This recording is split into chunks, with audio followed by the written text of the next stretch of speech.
जय हिंद दोस्तों, स्वागत है आप सभी का एक बार फिर से हमारी एनसीसी की क्लास में। और जैसे कि इससे पहले हम 2 क्लासों में पढ़ा चुके हैं, आप सभी ने देख लिया होगा। अगर नहीं देखा है तो डिस्क्रिप्शन में आप उन दोनों ही क्लासों की लिंक देख सकते हैं। बहुत ही इंपॉर्टेंट क्वेश्चन है, बहुत ही जरूरी, जो कि आने हैं एक तरीके से। एनसीसी ही नहीं, और भी कई सारे कॉम्पिटिटिव जो एग्जाम होते हैं उनमें ये जीके में पूछे जाते हैं। तो इस तरह के सवाल हैं, तो शुरू करते हैं हम फिर से। और कल अंत में मैंने एक सवाल आपके लिए छोड़ दिया था कि हमारे देश के पहले सीडीएस कौन थे और सीडीएस की फुल फॉर्म। तो पहला सवाल वहीं से शुरू करता हूं मैं।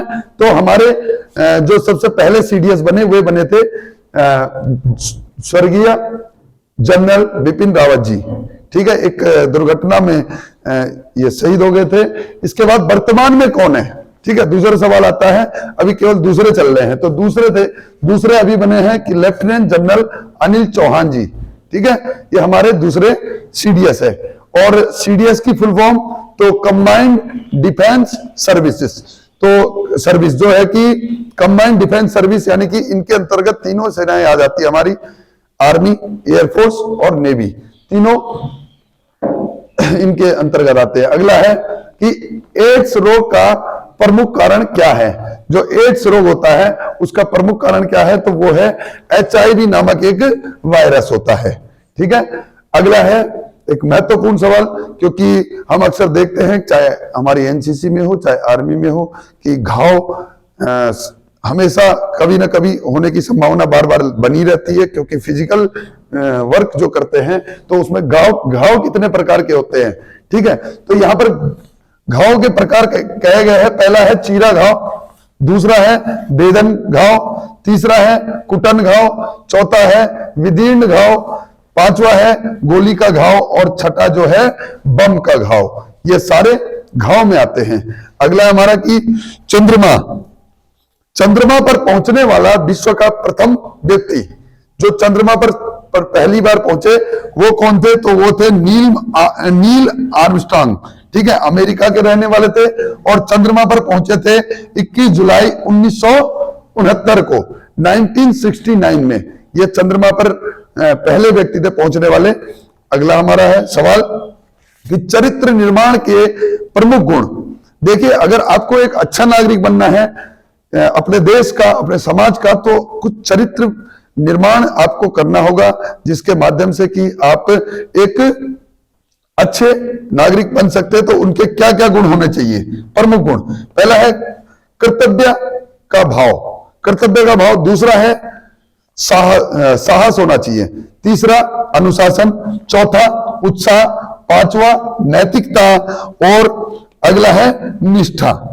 ये सभी गुण यदि आपके अंदर आ गए हैं तो एक आप चरित्रवान, एक अच्छे नागरिक हैं अपने देश के और अपने समाज के। अगला है जल के प्रमुख स्रोत। ठीक है, जल जो हम पीते हैं, ठीक है, पीने के लिए सबसे महत्वपूर्ण है जल। और इसके स्रोत कौन से होते हैं? तो पहला है वर्षा जल, जो कि बारिश के माध्यम से मिलता है।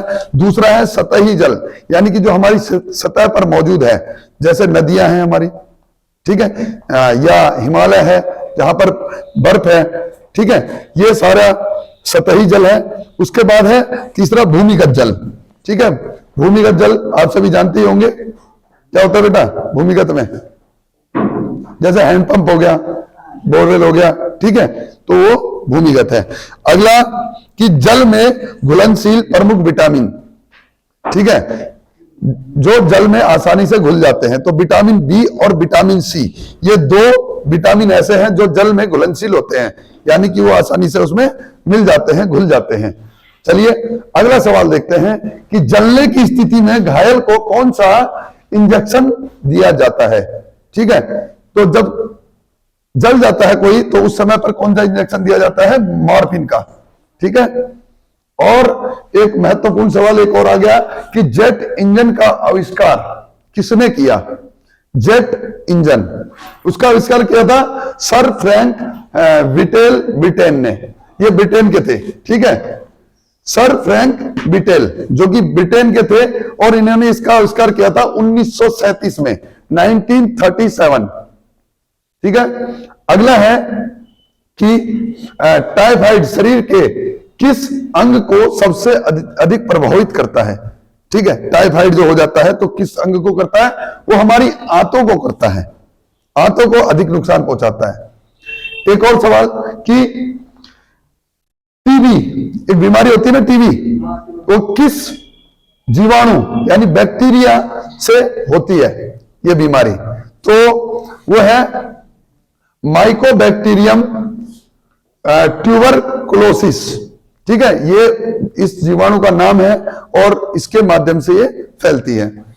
अगला है डायबिटीज रोग किसकी कमी से होता है? डायबिटीज क्या होता है? हाँ, शुगर। ठीक है, किसकी? इंसुलिन की। अगला है थंब का आदेश कब दिया जाता है? थंब का आदेश हमने एनसीसी में करते हैं कि परेड थंब, तो कब दिया जाता है? तो यह दिया जाता है बायां पैर दाएं ले जाते हुए। जब हमारा बायां पैर दाएं ले जाते हुए थंब का आदेश दिया जाता है। अगला है थल सेना दिवस। बहुत महत्वपूर्ण प्रश्न है कि थल सेना दिवस कब मनाया जाता है?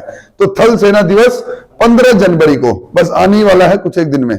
ठीक है, उस समय पे आप दिल्ली कैंट में जाके या किसी भी कैंटोनमेंट जो एरिया है जहां पर आर्मी की छावनी है, वहां पर आप बहुत अच्छी परेड देख सकते हैं।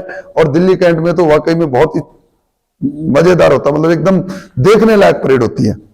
जो उनका प्रदर्शन होता है हमारे आर्मी का, वो बहुत अच्छा होता है। अगला है कि दाइना सज एक के आदेश पर कितने इंच कदम लिए जाते हैं? जब दाहिने सज बोला जाता है तो उस समय कितने इंच? 15। तो 15 इंच। ठीक है, सबसे अंत में आज का सवाल है कि दूरी को ज्ञात करने की दो विधियां, दूरी को ज्ञात करने की दो विधियां। ठीक है, तो ब्रैकेटिंग और की रेंज। तो ये महत्वपूर्ण सवाल आपके लिए थे। 18 प्रश्न जो कि आपके लिए कई सारी परीक्षाओं में पूछे जाएंगे, बहुत इंपॉर्टेंट है। तो बड़े ध्यान से आप सभी को इनको देखना है, समझना है, अपने सभी दोस्तों को शेयर जरूर करना है। और अंत में आपके लिए एक सवाल छोड़ जाता हूं कि हमारी जो आर्मी की 3 विंग है, आर्मी, एयरफोर्स और नेवी, इन तीनों के प्रमुख कौन है? इस सवाल का जवाब आप कमेंट बॉक्स में जरूर दीजिएगा। और मुझे उम्मीद है कि आपको ये कक्षा बहुत अच्छी लगी होगी, ये क्लास बहुत अच्छे से आपको बहुत मजा आया होगा। तो चलिए, इसी तरह की दूसरी क्लास हम बहुत जल्द आपके लिए लाएंगे। तो सभी को जय हिंद, जय भारत।